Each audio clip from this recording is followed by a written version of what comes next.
You spent 3 weeks writing the history of Silver Creek, its founding, its noble family, its major exports. Your players spent 3 minutes there, sold their loot, and asked, "So, where's the next dungeon?" Does that sound familiar to you? It's one of the most frustrating things about being a game master. You build this rich, detailed world and your players treat it like a cardboard cutout. A glorified menu for buying potions and rusting up. They're not bad players and you're not a bad GM. You've just fallen into a classic trap. The problem isn't your world. The problem is that you're serving players flavor when what they're really starving for is tension. You've given them a museum exhibit when they needed a ticking bomb. So today we're tearing down the museum and talking about why your towns don't need more lore. They need more pressure. Let's be honest, we love world building. We spend hours, even weeks, crafting royal genealogies, writing histories of ancient wars, and detailing the cultural quirks of every little village. We create these beautiful static backdrops, convinced that all this depth will make the world feel real. But here's the hard truth, lore is passive. It's just a set of facts, it doesn't ask anything of your players. A detailed history of the Thieves Guild doesn't force the party to make a choice. It's just flavor text they might skim before their next adventure. It creates a town that is a safe, predictable hub, a place where the story hits the pause button. And when the story pauses, player engagement tanks. This is the lore trap. You've got pages of information ready, but your players are just zoning out between dungeon crawls because nothing in the town makes them do anything else. Aimless downtime where players just shop and rest without any real stakes is a session killer. The world feels static because mechanically it is. The lore explains what happened in the past, but it does nothing to shape what's happening right now. This isn't just a TTRPG problem. You see it in video games all the time. Worlds feel empty not because they lack detail, but because they lack friction. The player's decisions in town don't feel like they matter, because without pressure, they often don't. The price of a sword is the same today as it will be next week. The guards don't care who you are, the factions are just names on a page, so players check out. Time has no cost, so they can dawdle and nothing changes. But what if every hour they spent in town made things worse? This brings us to the core idea, mechanical pressure. Pressure transforms a town from a boring rest stop into a dynamic high-stakes arena.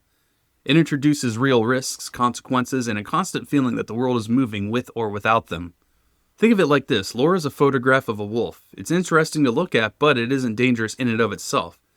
Pressure is a wolf growling just at the edge of the firelight and forces you to do something. Mechanical pressure works because it punishes doing nothing and rewards bold action.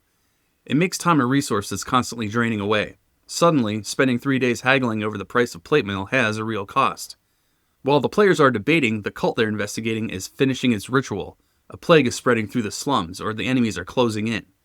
This isn't about railroading your players, it's the exact opposite. It's about making their choices actually matter. When the world pushes back, players have to prioritize. They have to make tough, meaningful decisions. Do they spend their limited time investigating those weird rumors from the docks? Or do they try to bust their friend out of jail before the magistrate shows up tomorrow morning? This is how you create tension you can feel. You're not just describing a world, you're running a living simulation that doesn't wait for the players. It's a world that feels real not because you wrote its history, but because the players can feel its pulse. So how do we actually build this pressure? Not with more lore, but with simple mechanics. You can think of these as tracks, pools, or clocks. Simple tools you can draw on a piece of paper to track the rising tension. First, let's talk about tension pools. Imagine a collection of dice starting with 0. Every time the players do something quiet in town, like gathering rumors or casing a joint, you add a small die, like a D4 to your pool. If they do something reckless, like start a bar fight or argue with a guard, you add a bigger die, like a D8. Then when a trigger occurs, you roll the whole pool. Any die that rolls a 1 or a 2 triggers a complication. A guard patrol turns the corner, a rival spots them, an alarm goes off. The great thing is, time itself can add dice. For every few hours the party spends in town, you might add another D4, making long stays naturally risky. Next, you have escalating threats. This is just a simple progress bar. Every day the players spend in town or after a major event, you fill in a box on the track. Each new box corresponds to things getting worse. At box number 1, it's just hushed whispers about their arrival. By box number 3, guards are actively asking questions about them. And then when we get to box number 5, it could be a full-blown lockdown or even mob violence. Players can feel the situation getting worse, which pushes them to act. Then there are the time pressure clocks. These are your classic countdown timers, and they are brutally effective. The players have 3 days to find a cure before the plague devastates the city. They have 24 hours to pay off the crime boss before their favorite NPC gets a visit. You just draw a circle, divide it into 4 or 6 segments, and tick one off every time a unit of time passes. If you make those clocks visible to the players, the sense of urgency is incredible. You can even have multiple clocks running at once, a big clock for the plague spreading, and a smaller, faster clock for the city guard closing in on their location. Finally, we have faction turns. Your town isn't just buildings, it's home to groups with their own goals. During downtime, give these factions a turn. The Thieves Guild uses their turn to bribe an official. The City Watch uses theirs to raid a suspected safe house. These actions have real, visible effects. After the raid, new checkpoints appear and the price of illegal goods might spike. This makes the factions feel like active players, not just static quest givers. Okay, those systems sound cool, but you need something you can use in your game tonight. The good news is you can create intense pressure with just a few low-prep tools that plug right into those mechanics. Let's start with rumors. In a lore town, a rumor is just flavor. In a pressure town, a rumor is a weapon.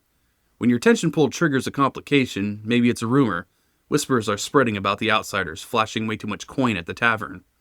Every public action after that might make it worse. Day 1 is just bar talk. By day 3, there are crude wanted posters with the party's descriptions. This isn't flavor, it's a consequence that forces players to lay low or get out of town. Next, we have price spikes. When a faction turn results in bandits raiding a caravan or an escalating threat clock ticks up, prices for armor and healing potions double. Suddenly, that shopping trip is a frantic race against the clock. Players have to either pay the crazy price or look for a black market, which might add more dice to the tension pool. Okay, then there's the Militia presence. This works perfectly with an escalating threat track. The town's security level starts low. Every day it ticks up. Every time the players cause a scene, it ticks up again. At certain points, the town changes. At 3 ticks, patrols stop and ask for papers. At 6, a curfew is called. At 8, they start searching houses. The players can feel the walls closing in, not because of one big failure, but because of a dozen small choices. Finally, let's talk about accusations. This can be triggered by a time clock or a high-level threat. A zealous inquisitor or a rival bounty hunter arrives in town. They aren't after the party, at first, but they're looking for someone and maybe they have a vague description that one of the players happens to match. Now the party is under a microscope. Every shady deal or suspicious question adds to the suspicion track.